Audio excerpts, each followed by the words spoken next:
Sebelum kita masuk ke analisis KTI sendiri, kita harus tahu nih apa itu kepenulisan. Kepenulisan sendiri diartikan oleh banyak pihak. Salah satu yang kita ambil yaitu dari Kamus Besar Bahasa Indonesia. Menurut Kamus Besar Bahasa Indonesia, kepenulisan sendiri berasal dari kata dasar tulis. Kepenulisan memiliki arti dalam kelas nomina atau kata benda, sehingga kepenulisan dapat menyatakan nama dari seseorang, tempat, atau semua benda dan segala yang dipindahkan. Saya di sini akan menjelaskan KTI menurut beberapa para ahli. Yang pertama yaitu Dr. Handas Juroto dan Dr. Bambang Supriyat. Menurut beliau, karya ilmiah merupakan serangkaian kegiatan penulisan berdasarkan hasil penelitian yang sistematis berdasarkan metode ilmiah untuk mendapatkan jawaban secara ilmiah terhadap permasalahan yang muncul sebelumnya. Yang kedua yaitu menurut Sukarjono, yang dinyatakan karya tulis ilmiah adalah berbagai macam tulisan yang dilakukan oleh seseorang atau kelompok dengan menggunakan kata cara ilmiah.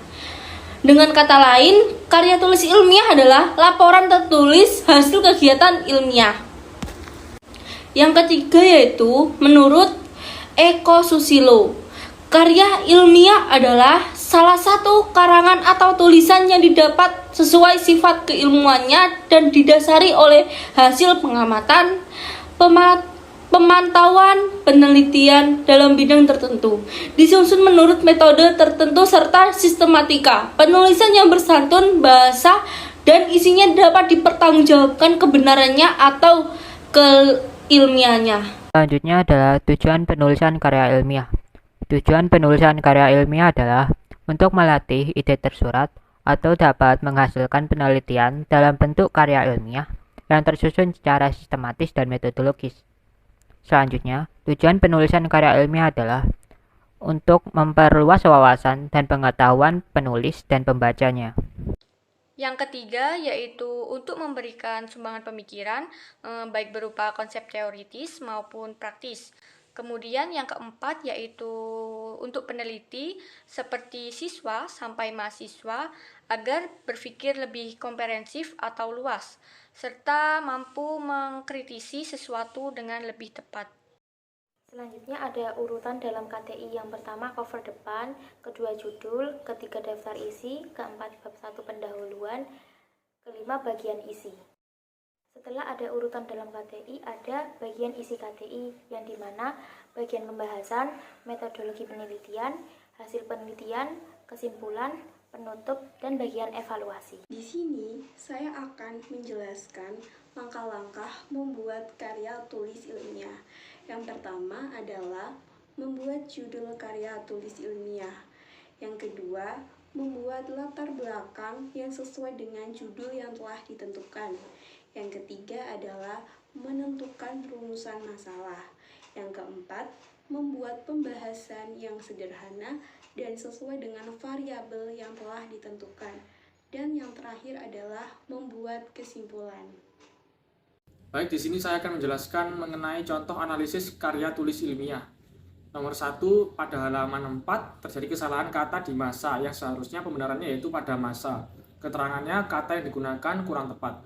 Lalu pada nomor 2, pada halaman 9 terdapat kesalahan kata yaitu yang seharusnya tidak ada tanda koma setelah kata yaitu. Yang ketiga yaitu pada halaman 11, kesalahan terdapat pada kata Indonesia seperti yang seharusnya terdapat tambahan tanda baca koma setelah kata Indonesia.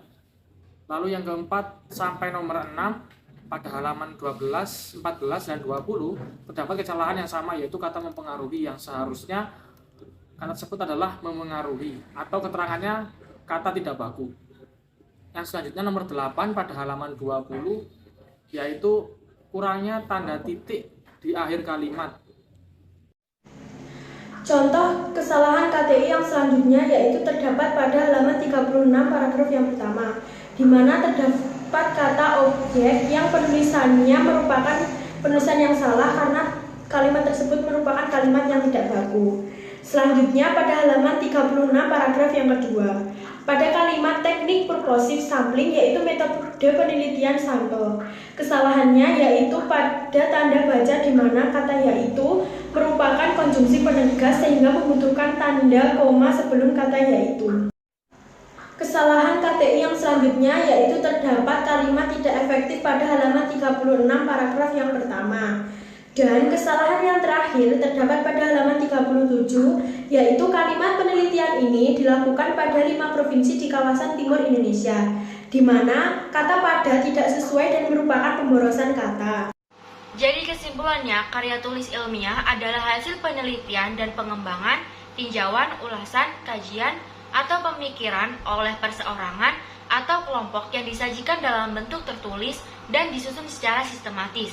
Dalam penulisan KTI sendiri, mungkin memang tidak luput dari kesalahan. Namun, sebagai bahan bagi penelitian dan pengajaran, perlu adanya aturan dalam penulisan KTI agar meminimalisir kesalahan di dalamnya supaya lebih baik.